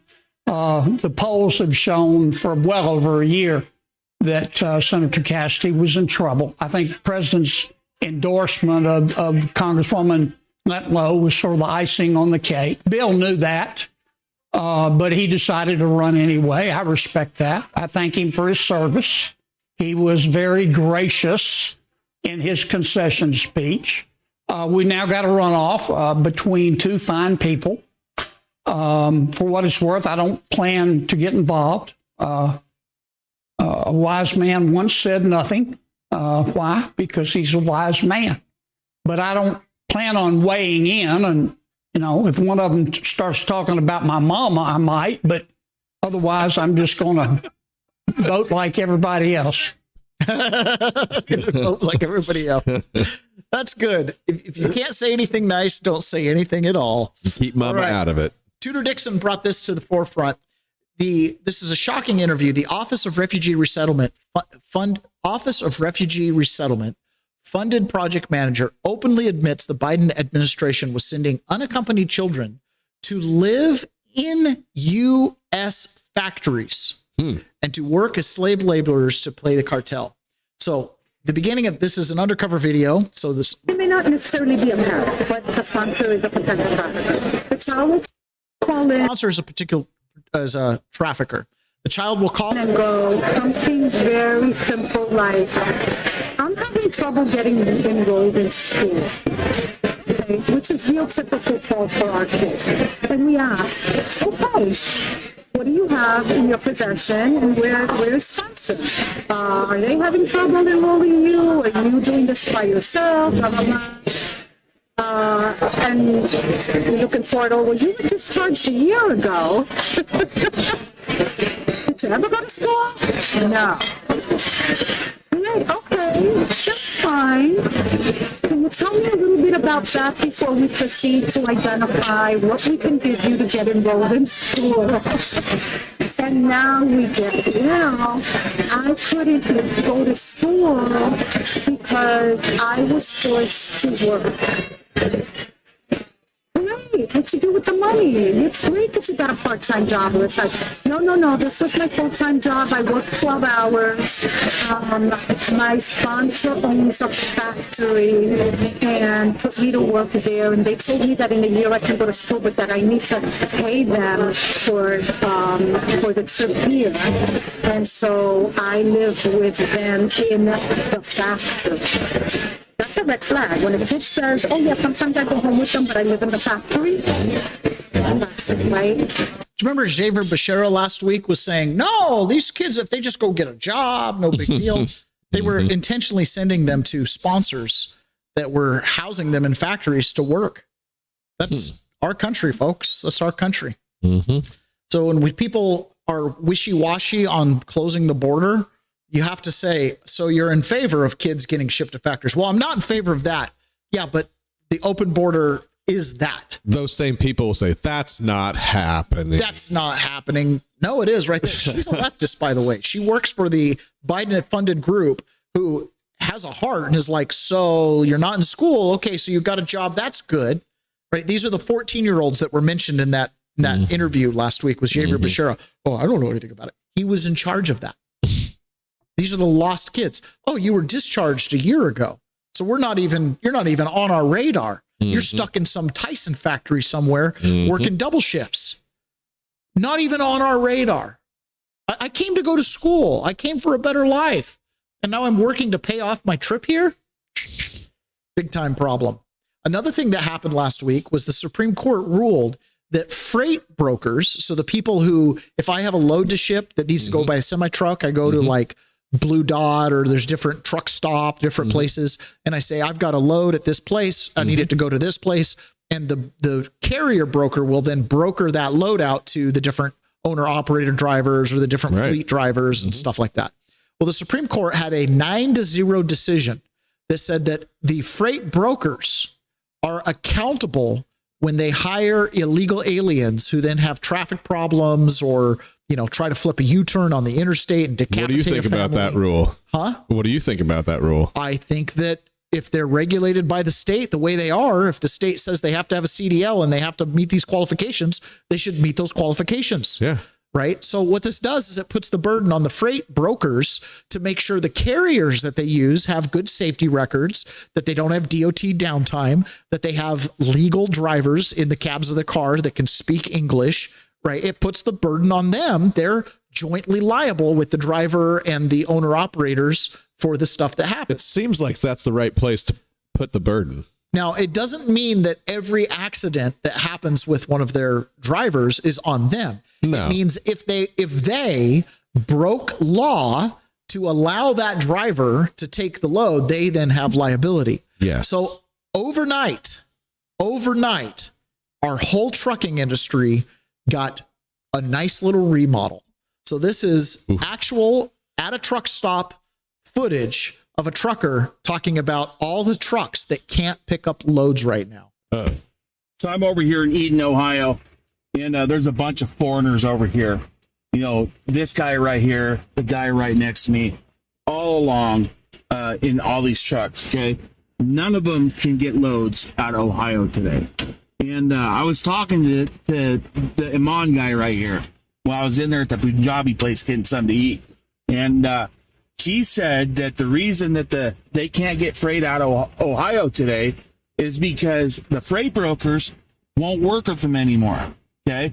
Apparently, what has happened is that, yesterday they had the Supreme Court ruling that found brokers could be held liable for accidents with carriers with red flags. Apparently, that the trickle down effect happened like that. Okay. Brokers are just saying, no, there's a whole lot of other trucks. We don't need you. We're not going to use you no more. Okay. I was looking up at some of these DOT numbers to these guys, and they do have a pretty substantial track record of unsafe behavior, accidents, high out of service rates, things like that. So guys, here's what I got to say.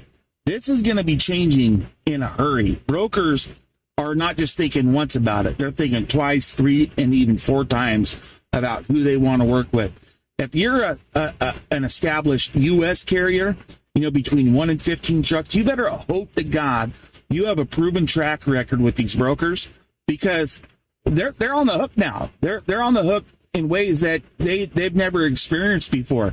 So, guys, all I got to say is, you better be going and getting your DOT inspections, better be going and asking, way station operators for a level 1, things like that. Get it on record that you're not getting placed out of service, that you're complying with your ELD stuff, things like that, because I'm pretty sure brokers like C.H. Robinson and TQL, they're eventually going to create a system that tracks all this. So, guys, all I got to say is safety first on those highways and byways, and the trucking industry is changing in a hurry. Later, y'all. So what do you think of that, Ron? Man, I've been sitting here conflicted about it the whole time. Like, man, it feels a little fascist, but I don't know where else to place the burden. So I'm not sure. Yeah, I get that, right? This is the libertarian in us. Like, well, if I want to drive a truck, I should be able to just drive a truck. Yeah. But the reality is we did live in that world and they killed people. They would take speed and drive all night long. Yeah, we definitely need safety on the highways for sure. Exactly. So that's the struggle with some of we want less government intervention.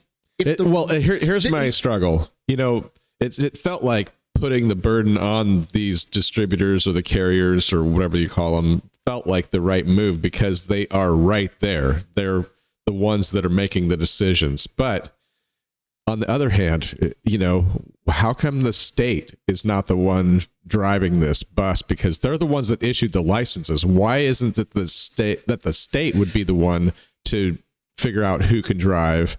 And then once the license are issued, the carriers don't have to worry about it.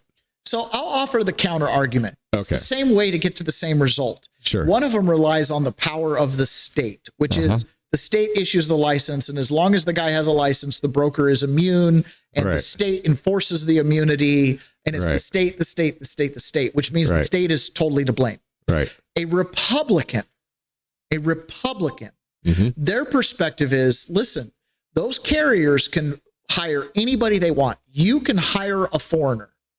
But if you're hiring trucks and drivers that don't have the proper training, the proper safety record and stuff like that, you're liable, which means this only affects you if somebody gets in an accident and you're found negligent.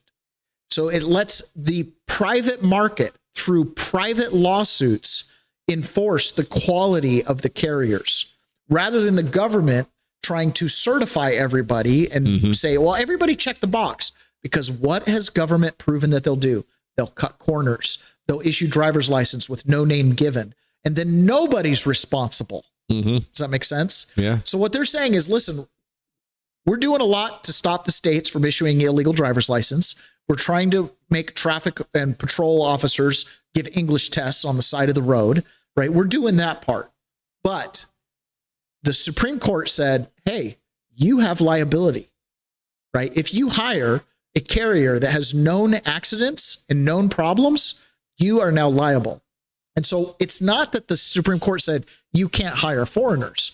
It's that the foreigners have a way higher risk level. And by them having this kind of de facto immunity, there was no incentive for them to go with safe drivers. So go with maybe cheap think about this like you're an insurance carrier and you're deciding whether or not you're going to underwrite some insurance. Exactly. So it's now on the private market's burden. It's really simple. The freight brokers have been incentivized to buy cheap because there's no cost to cheap trucking. That's true. And now there's going to be a cost to cheap trucking, which means good American carriers will compete to be both safe and cheap to get the job. In the beginning, it's going to be expensive, right? Now, this is going to impact us. This is going to impact everything at the grocery store, everything at Walmart. There's going to be an impact. Everything gets trucked. Everything gets trucked. So you choose, do I get cheap stuff or do I get safer roads for my kids, daughters, and when I drive on the road? That's the question for the That's country. the choice. What are we willing to pay for? Now, over time, when everybody plays by the same rules, the market will drive these prices down. Yeah. Okay, the market will drive these prices down. But so long as there's state intervention, we can't really drive the prices down. If the state forces them to hire any trucker, DEI policies, and the insurance has to underwrite it, the prices will still be high. Because instead of paying the trucker a high wage, you're just going to pay a higher insurance premium, and it's still going to be a high price, right? It's just the way it works. River posted this. Price changes since the year 2000. So about the year around when I graduated high school. Ground beef has gone up 347%. Felt that. Family health insurance, 320%. But I thought Obamacare was supposed to fix it for all of us. Snickers bars have gone up 292%. Yep. Public college tuition, 243%. Felt Educational supplies, 178%. A Big Mac burger has gone up 173%. Coffee beans, 164%. The Ford F-150, 154%. Eggs, 152%. Median home price, 145%. And laundry detergent, 138%. Official inflation in the last 26 years has been 93%. So let's just look at that. Let's take 25 years, because I'm sure that's not calculating 2026. So 93 divided by 25, that's a little close to 4% advertised inflation per year just on those things alone. Yeah, that sounds about right. That's more than the 2% target, isn't it? And when you look at that, a lot of that came in spits and spurts. Spits and spurts. So Senator Loomis was being asked about the Clarity Act, and she was talking about Bitcoin, and she gave a piece of investment advice to we, the people, that is probably the best investment advice you're going to get. And here's the reason. It's because there's something that as the system stands today, there's no counter to this. There's no counter to this. The government spends money. I encourage people to buy and hold. I encourage them to save Bitcoin for their retirement, for their future. And that's because as the Congress spends trillions and trillions of dollars and is flooding our economy and the world economy with U.S. dollars, there's no way that we cannot debase the value of the U.S. dollars. There's no way we cannot debase the value. Wow, of the she said it out loud. Yep, exactly. Which is why companies that handle retirement funds, for example, Morgan Stanley, who handles over $1.5 trillion of Americans' retirement funds. These are your 401ks, your IRAs, your stock accounts, money set aside for the future, have now opened up to Bitcoin.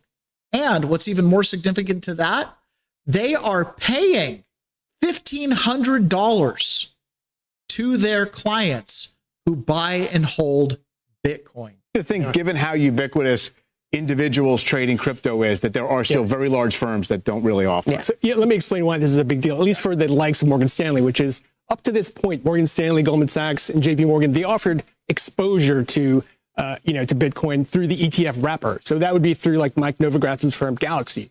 But they have never decided to go direct and provide direct access to Bitcoin trading, Solana, Ether trading, which they will do in the coming months. And so Morgan Stanley's plan specifically is to offer it through E-Trade and to offer this access through their E-Trade clients through a little startup called Zero Hash. And another interesting aspect of that is Zero Hash, it's been around for 7 or 8 years, but now it's actually gotten institutional backing. They are now partly owned by Morgan Stanley, partly owned by SoFi and Apollo. So it seems like they've decided they're expressing an opinion about this company being an infrastructure play that will allow banks and fintechs to connect to the crypto economy. And so it is interesting. Why the hesitancy, or why not do it kind of on their own? I mean, in other words, there's ways to just be an intermediary where you allow people to trade on the other exchanges and things. Well, I mean, if you were to ask, the likes of David Solomon before the election, for instance, they would say, we can't do it. We can't custody. Regulation's very clear. And so now with the sea change in terms of, the regulatory environment, they're saying we can do it now. We're interested in stable coins. Yeah. We're interested in tokenized assets and obviously trading crypto, which is sort of the least interesting part of it. But, a firm like Zero Hash, they've gone through all the trouble of getting all the licenses. They're a trust in North Carolina. And so they're sort of like a little bit like a Plaid. They've done all the work to just be the connector, and they want to be sort of the neutral arbiter of this new crypto economy. That's really significant. The investment brokerages, Morgan Stanley, JP Morgan, Fidelity, and a whole bunch of them, they're now offering direct access to Bitcoin in their retirement accounts. Why is that, Ron?